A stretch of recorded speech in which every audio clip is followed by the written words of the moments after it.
негизи ошол жактан мен өзүмдүн ата-энеме ыраазычы болууну билдиргим келет. Себеби ошол жерде биз байкем, эки байкем, төртөө байкем менен жеңем отурат, ушундай дүркүрөтүп той берип атат. Мунун баардыгы биздин аткам менен апамдын аркасынан.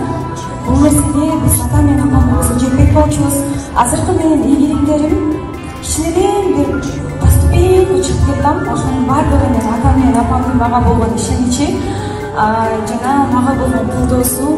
Кандай жаман сөз айтпасын, жаман пикир айтпасын, ата менен апам үйдө мага колдоп, биз сага ишенебиз, алдыга гана кет деп айтат да.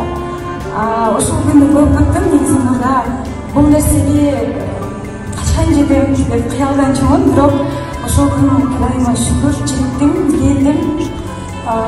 Буга чейин кыйналып иштедиңиздер, ата апа. Акыркы акчаңар болсун бизге бердиңер.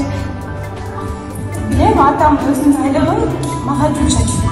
Мен дагы мага бийлигиме ошонун баарын эч качан унутпайм. Эми мындан кийин биз сиздерге кызмат кылабыз. Ошол жарык дүйнөнү мага көрсөттүңүздөр. Мындан ары мен сиздерге бүткүл дүйнөнү көрсөткүм келет. Бул башталыш гана. Менден кандай деп айтсам болот. Атам менен апама Түркияга жолдомо, пятихаточный отель, все включено. Түркиянын 3 шаарына барып, кыйт салып, буга чейин кыйналган баардык нерсени, тойдун баарын унутуп, экөөңүздөр гана эс алып кетсеңиздер болот. Каалаган убактыңыздарда баардыгы төлөнгөн, туда-обратно баардыгы все включено.